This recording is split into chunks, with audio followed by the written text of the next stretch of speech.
Nigeria on the bloody invasion of my ancestral home by the operative of the Nigerian police, the state security services, the Nigerian army, and one Chukwu Kachizoram of Ebu, aka Ijele speaks. On the 6th day of June 2021. Igbo Chineke nna kelechi ọmụma ikenekwa mụ kene nwoke kene nwaanyị wee na-asị na gịnị na ya adịla onye ọbụla na mma ihe ọma ya emelụ nwoke emelụ nwaanyị. O nwere vidiyo ọnụ fecha kịta. Yes, video na-enecha. So now video anụnwa according to ndị send the national old video no hemebuko before but ka anyị wee maa na aka Ijele dị na ihe na ụmụ sọmsọmesọme na-aga na Igbo anyị. Ya bụ video bara stage of one of the lead counsel of Nnamdi Kanu.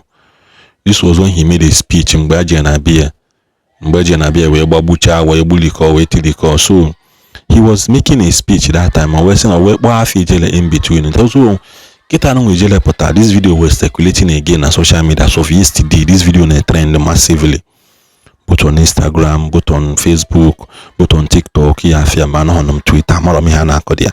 So after me na TikTok fuku ya na so when I say you make onye wo fu Igbo anwa be ha na ekwomakia. People now started seeing that indeed Ijele so now one of the marks people be testify against Nnamdi Kanu because he has been there from the beginning. No wonder because the lawyer Boleafasi aka Ijele, also known as Ijele. So all this lawyer kita this video now circulating was the origin of this thing and okwu. When I say asonyi Igbo, everybody needs to be careful. Everybody needs to be careful of that young man called Ijele.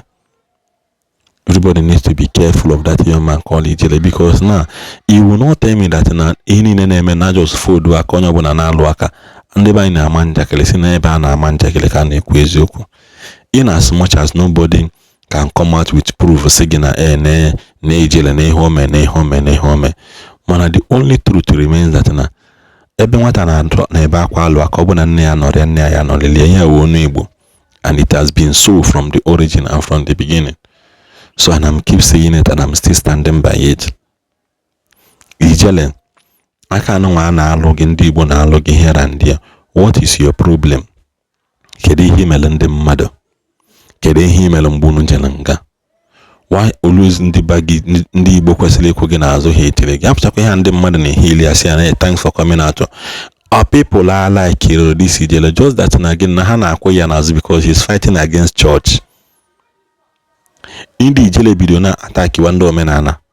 Ndị Ijele pụta bido na wet ataki wande omenala. Ndị a na-ebu okite, ndị a na-agwa ọgwụ. If na the story will change. They are not supporting Ijele because Ijele na-ekwute ha no.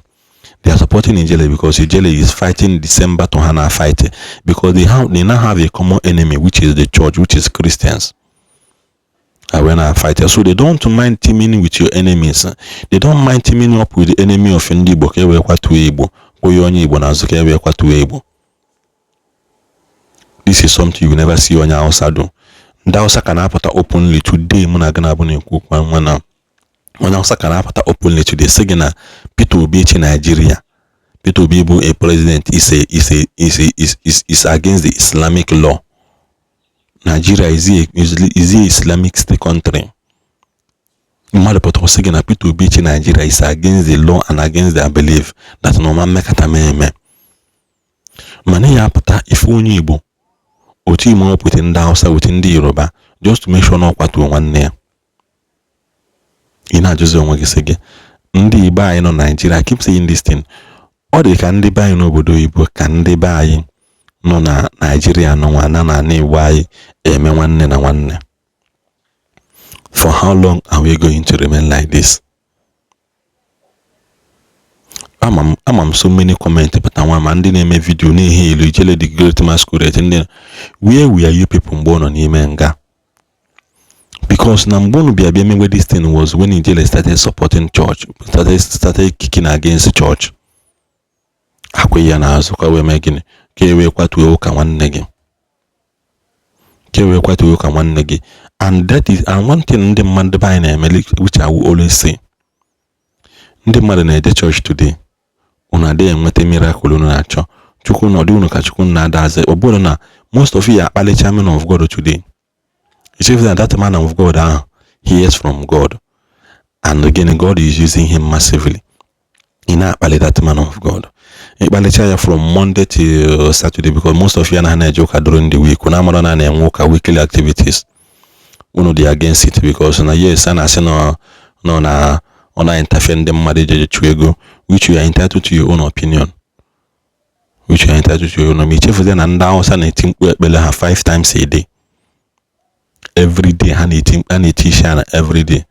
You may keep go on your say it or say on it, but you have no open source and when I hate you or no open on your custom. You have no option to wait for him until the teacher Bella he said Bella Haneti, she dare be named. Nequanya Nimen Sokebana recruit on the mother. Most of no mas and the bina Natisha and Associate Arabic did you can go and investigate an immense so on MSTD or can I watch the video yesterday. I watched the video massively yesterday. And the buyer talk regarding the way the buyer is converted to Muslim. I'm a made during the time of Rochas. I'm a Madiano Sokoto convert here to Muslim. Rochas annually must send daily ego millions of naira then.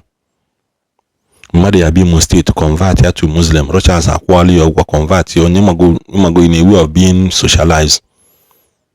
And the buyer now converted to Muslim. Today people are not seeing problem in it.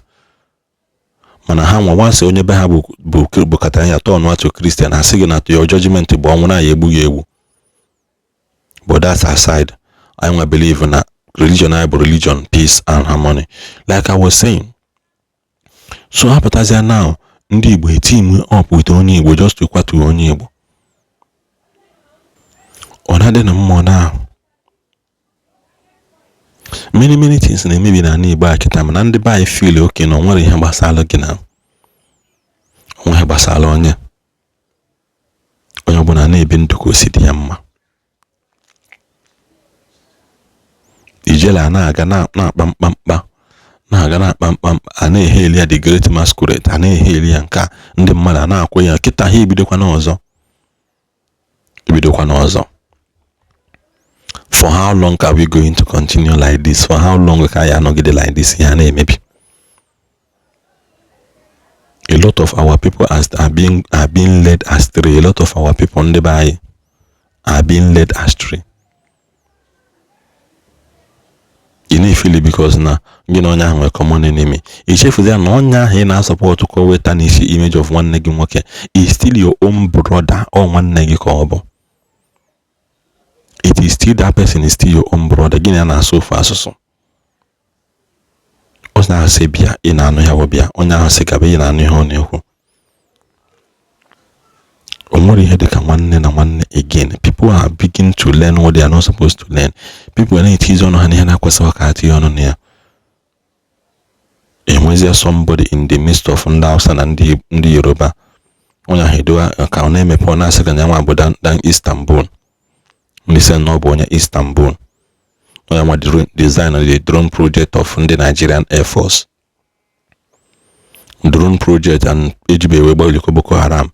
Last week I know I seen how Patakana and Wagesegana and US a pilot made mistake with 21 vigilante with plane. It's no mistake. Mbosaka made mistake where Baliko a whole in a displaced people's camp. Plane kwato bomb. It's no mistake. No mistake. Fu moskita hebuli abata na nebo fu mota imegide ha cause chaos na nebo ebuli abata one day weli atowa bomb asege no mistake. Ha na agafe we nwa accidental discharge and reduce why in number ndị fall afọ na agbaje obodo oyibo agbaje. Most times someone chokwu no most time wele kene phone gị ba na social media on TikTok. You na watch if you hear me, in some villages see ya from mother J. Bankwanya on the Guyana. Then one had another tahona until it touch or Bankwanya because why they are scared of the unknown. Okay, Bizono na one kedinese, Nazo de Tangeka. Oh, amen. Obonimata homalia today. Now, what? Because when you saw we hello, as I keep saying it, you hello, well, Ochibonyo bana. Oje nwa nkịta isi. Ọtaba ma onye nwe ya. ka ọ dịnụ.